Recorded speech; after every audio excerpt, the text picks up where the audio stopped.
Speaker, I call on Deputy Broughan, a deputy of 20 minutes. Thanks, Cathaoirleach. Well, I welcome the opportunity to contribute briefly this morning on the Civil Debt Procedures Bill 2015. And at the outset, I'd like to state I do welcome the provision to abolish imprisonment for non-payment of fines. As we know, this has been a particularly problematic issue for the prison service in the case of smaller fines. And of course, the legislation repeals sections of the Debtors Act of 1872 in relation to imprisonment for non-payment. I think when the Law Reform Commission reported in 2010, attachment of earnings orders were primarily used to enforce maintenance orders in family law cases. Since then, of course, we've had legislation sanctioning attachments for local property tax in the Finance Act 2012, for unpaid fines in the Fines Act 2014, which is just yet to be, if you like, implemented, and for social welfare overpayments in the Social Welfare and Pensions Act of 2013, part of the, if you like, the panorama of austerity that this government has inflicted on the Irish people. I note, however, Minister, that the recommendation by the Commission in 2010 that an employer who dismisses an employee or acts prejudicially towards him or her based on an attachment of earnings order having been made should be guilty of an offence. That was the recommendation of the Commission. That hasn't been adopted in this bill, and perhaps that's something that might be looked at urgently in the context of the remaining debate. Our helpful Oireachtas Library and Research Service digest, and as always very helpful to our deputies in relation to research on complex legal issues. But on this bill outlines, of course, the long-standing existing legal mechanisms to enforce judgment debts and the recommendations of the Law Reform Commission, which invoke Article 1 of the 4th Protocol of the European Convention on Human Rights, which provides that, I quote, "No one shall be deprived of his liberty merely on the grounds of inability to fulfil a contractual obligation." And the amendment of the 1872 Debtors Act, removing references to the imprisonment of debtors for non-payment of debt in Section 26, is therefore a progressive development. Of course, a debtor can still be imprisoned under the Court Enforcement Measures, Court Orders Act from down to 2009. But the clear linkage, Minister, of much of the rest of the bill, or down to Section 26, to the campaign to impose water taxes on an unwilling population, also, of course, is deplorable and obscures the other serious impacts that the legislation may have on hard-pressed, low-income citizens and families. I've constantly, for example, asked your colleague, Minister White, and his predecessor to address the issue of energy poverty and the spiralling costs of gas and electricity for low-income families. Bills for these vital services and a wide range of other household necessities will also now come within the ambit, effectively, of this bill. And will it be the case that the present arrangements to assist poor households in these services will now be replaced by recourse by service providers to this legislation? So I think that's one of the key worries people have about the wider implications of the legislation that's before us today. So, as I said, I do welcome the provisions in relation to the 1872 Act, but the attachment of a debtor's earnings and deductions from his or her social welfare payments, of course, as I've said, open up a whole new vista of pressure on the poorest citizens of our society. And the overall context of this Civil Debt Procedures Bill 2015 is a further turning of the screw of austerity on our poorest citizens, and is the reason why I will oppose and vote against this bill next week, and opposing it here today. I want to state at the outset again my categorical opposition to the deplorable manner in which the government has conducted itself in attempting to force Irish people to pay for this farcical quango of Irish water. The report, because this is the real purpose of the bill, the report by the Law Reform Commission, of course, was published in 2010, a year before the present Conservative government came to power. But it's only now, I think, as 500,000 households, or actually 45% of households with mains water supply, have absolutely refused to even register for the water tax, that this government is acting on this so-called reform measure. And we're only seeing movement now on the suite of options that the Law Reform Commission proposed. So in reality, Minister, the nub of the bill is to bully people into paying effectively twice for a service from Irish Water, and to dress it up as some sort of a modernising development and initiative. And in that regard, the bill is dishonest and misleading. Minister Kelly and his Fine Gael Labour colleagues are targeting almost half the households in Ireland on the spurious grounds that all the citizens are won't-pay households who will be forced to pay water taxes. And surely, Minister, there are many hundreds of thousands of these households for which the water taxes are the last straw which broke the camel's back, and people simply can't and won't, cannot pay them, just don't have the resources. Throughout the bill, there are seemingly reasonable but in reality useless safeguards to protect debtors in minimum wage or very low income and on social welfare benefits and allowances. Thus, the amount of a liquidated sum in Section 6 is placed between €500 and €4,000, and Section 7 lays out detailed guidelines for a judgment on debtors' earnings and statement of means, including social welfare benefits but excluding child benefit. I note the Minister in her speech earlier on, which I read carefully, she spoke about that at length, about the statement of means and how fair this could be for people who are under pressure to pay debts of the kind we're talking about. In Section 9, of course, a court may not make a concurrent attachment of earnings order and a deduction from payments order, and Section 10(4)(6) lays down that compliance with the order will leave a sufficient amount to the judgment debtor to maintain herself or anyone dependent on him and her. And that's a very problematic part of the bill, Minister, because you know from your work with our constituents, as I do, that very often people are desperately trying to survive, not even from week to week, but from day to day. And we know that particularly for dealing with people who are under massive pressure in the private rental sector, where people cannot put food on the table to try and hold a roof over their heads, as maybe 200 families in our constituency are homeless this very evening.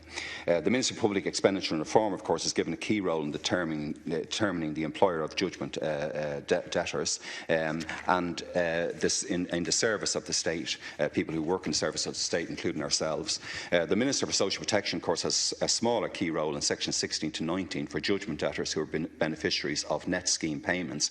That whole idea of net scheme payments also, Minister, is something I think that the government should have studied in a lot of greater detail. Again, I read in some of the interesting research that was compiled for us, that your colleague, Deputy O'Dowd, I think from Louth, said that an attachment in social welfare can only be €2 a week, because the net payment is obviously the SDWA limit. So we would find, again, I think from experience, that people pay more than that. So how does this square with the lofty ideals which are in sections of this bill? The deduction of social protection, of course, must have regard for, quote, particular circumstances of the judgment debtor, and I quote, leave a sufficient amount to the debtor to maintain himself or himself and anyone dependent on him or her. That just doesn't happen in reality, Minister, and that's one of the problems with this legislation, which is part really of, as I said, the whole panorama of austerity. Sorry, do I have 20 minutes or 10? 20, yeah. The same weasel words, of course, are repeated in Section 20, where the variation of a relevant order won't leave a sufficient amount to him or her to maintain herself and anyone dependent on her. So I think the Minister is reporting back to his colleague. He might ask for further clarification all around that area about the SWA limit, which is, I think, €186 a week. And as I said, in the context of the real lives of our people, the people we see in tears every weekend and when we're walking around our constituency and desperately, as I said, trying to exist from day to day. I have to say, Cathaoirleach, that the events of this week in Dáil have marked another disgraceful milestone in the demise of the Labour Party.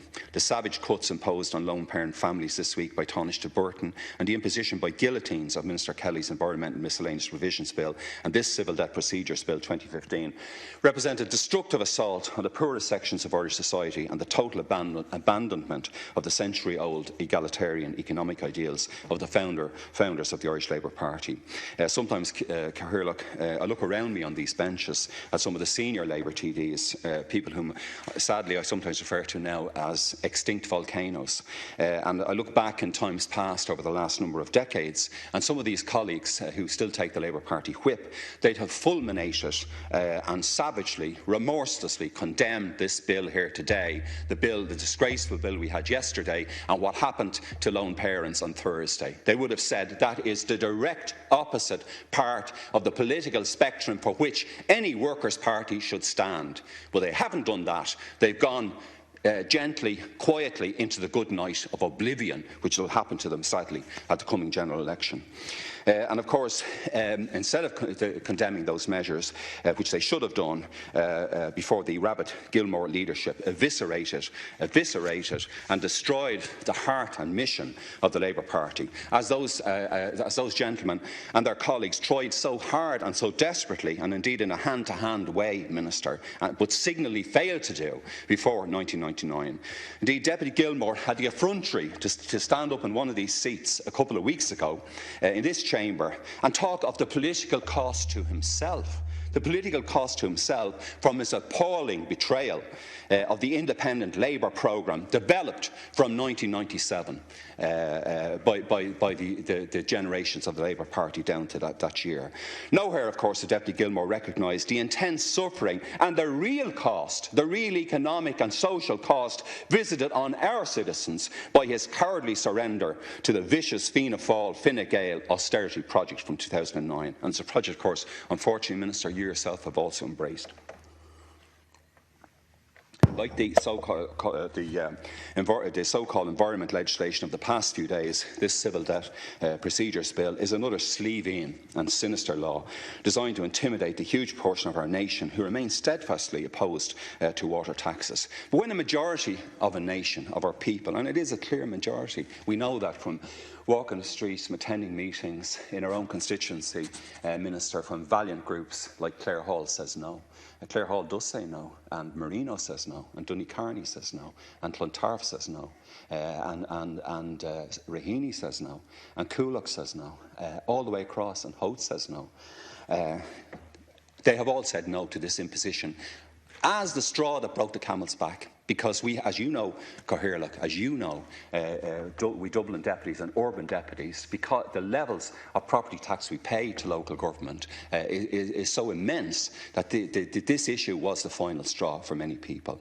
And those citizens, of course, have continued their courageous, stubborn resistance to the additional imposition of water taxes on top of property tax and all the earlier cuts and tax impositions.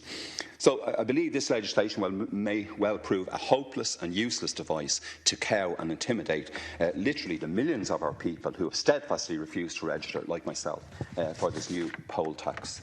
And can I say, I asked Deputy Kenny about 2 years ago, across in those chairs, I asked him to have the general election. Let's have a referendum on this. Let's decide, like our Greek colleagues are deciding, put it to the people. Let's see what the people say. I mean, it will be put to them in the next 6-7 months at the earliest, whenever Fine Gael decides to pull the plug, Cathaoirleach, on the Labour Party.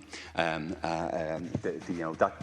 referendum will in fact be held. It should have been held 2 years ago. We should have given the people an input into the Troika austerity measures. And when this government was unable to get the deal that Minister Noonan said he had got in 2012, that deal that was somehow on the table and then disappeared off the table, and when we coattailed on the backs of our valiant Greek colleagues and got a much lower interest rate on our remaining debt, it was at that time we should have put a referendum to the people on how we would go forward. I noticed, for example, Cathaoirleach, and I know you're a student of economics yourself, I noticed that we have we've been presented with figures by the Department of Finance which show clearly that this year, 2016, 2017, 2018, 2019, 2020, every year we're going to be paying €8 billion of interest, if we're lucky, if there's no increase in interest rates, on the stupendous debt that we've gained by bailing out the bankers. Something like, I don't know, is it 2,000 to 2,500 a year for every man, woman and child in the state. Something like 42 billion, Minister. In fact, it's the size of an Irish budget for 1 year. For a single year, a whole budget. Another way of looking at it, it's the education budget. For every single year, we have to deduct and send off to the banksters in order to rescue those German banks and those French banks. That's what we've been left with by this government. That's the appalling situation. And it's in this context then we come forward with miserable legislation to further inflict pain and restriction on the poorest people in this country. When I look down through the bill, Minister, I agree with Deputy Dáil, and I wonder how those sections, such as Section 5, like the service of documents for the attachment of earnings order, how will that work in practice? I note it quotes it, leaving it at the address for which the person ordinarily resides, sending it by post to the address which the person ordinarily resides, and so on. I'm very familiar with some of the issues that have arisen in relation to traffic offences and to the difficulty of trying to make contact with people, in fact, who were due to get penalty points. And I noticed if you look through the legislation, the existing legislation we have and long-standing legislation in relation to personal debt, you'll see, I mean, that there's registered letters and credited and bills and so on going through courts. It's a highly specialised legal area. So I wonder, in practice, this legislation, in terms of the main purpose of this bill, it seems totally farcical. It also says the service of notice of the attachment order to the employer, and I quote, may be affected by leaving the order or copy of it at the employer's residence or place of business in the state. And to who will that be addressed, Minister? You know, what level of management, and in small and medium business owners, you know, what provisions will be made for them? And as I said, as far as I can see, maybe I'm wrong, Minister, if you check the legislation again, you've been talking recently about bringing in non-discriminatory legislation in relation to tenants, which again you've talked about it for the last 6 months. We still haven't seen anything. But how are you going to protect employees in this regard, who are on which an attachment is served, and whose employer is browned off with it and might victimise them? You've done nothing in this bill, Minister. You haven't been watching, and quite clearly the bill that's come through is gravely deficient in that regard. I also believe there's serious data protection privacy issues with sharing information with a person's employer, or indeed with the Department of Social Protection. And what consideration was given in this bill to those issues? I believe none. The statement of means, of course, as I've mentioned earlier, was set out extensively in Section 7, that will be an offence to not furnish the court with the necessary statement of means, and placing responsibility on the court in Section 11 to cause the attachments on the person in question and the person's employer. Again, I'm very familiar with our overworked and under-resourced court service in relation to traffic offences, and I just wonder, how could you possibly manage to get 500,000 citizens, 500,000 households to be attached in this way through our court system? It's clearly something that's not going to happen, and it's something that the general election hopefully will resolve. Minister, every week, like yourself, I meet and represent Irish citizens struggling to make ends meet after years of austerity and cuts. Many of these are single mothers and often go without food themselves, as I said, in order to be able to feed their own children. The latest EU survey, the Silk survey from 2013, showed us that 12% of our children live in consistent poverty, double the numbers in 2008 when the figure stood at 6%. And according to Bernardo's, a leading children's advocacy charity, they say this figure equates to nearly 1 in 8 children. You have a colleague in this government who likes to talk about his legacy, Deputy Kelly. Well, here's a legacy, Minister. You know, 1 child in 8 in extreme poverty, and you're bringing in a bill to turn the screws on them much further. In actual fact, you, like other Labour deputies, you have the choice not to do this. Bernardo say, and I quote, consistent poverty means that these children are living in households with incomes below 60% of national median income and experience deprivation based on the agreed 11 deprivation indicators. This can mean going 24 hours without a substantial meal, or being cold because parents are unable to heat the home. And nearly 2/3 of lone parent organisations with 1 or more children experience deprivation. And of course, this was a very sad week in the whole history of the state and its treatment of lone parents, and particularly sad, I think, for people who come from the Labour movement, because it was some of the ministers who represented the Labour Party in government who brought forward for the first time lone parent benefit and secondary benefits. But the Taoiseach's newest changes, as I said, to the one-party family structure are pushing more and more single parents further into poverty. And Minister Kelly's lack of action on the housing crisis mean that, of course, over 1,000 children tonight are living in hotel rooms, and now this bill being rushed through, along with amendments to the Environment Miscellaneous Provision Bill, will punish people on low income social welfare payments for not paying their Irish water bills. The final remit of the bill is very sad. It leaves us, I think, with a situation that I think it's an unworkable piece of legislation. Obviously, the Law Reform Commission in 2010 sought to reform this whole area. As I said, that section relating to the repeal of the 1872 Act is a valuable step forward. But the rest of the bill, I think everybody knows, realise what the purpose of it is. I think that will fail, Minister, and I think we'll have the full discussion on all of these matters in relation to the whole austerity programme of the government over the next number of months. I believe that during this general election, as we've seen in other countries, in Greece and indeed in Scotland during their general election, I think people will have to make a choice about austerity. Are you with the parties of austerity, the Fine Gael Labour coalition, the Fianna Fáil party, or are you with people who oppose austerity, who've been against it from day one? That'll be the choice, I think, when the election comes, and I believe the majority of the Irish people will choose the road to move away from austerity, and this bill will be changed drastically in the next Dáil. Thanks, Ken.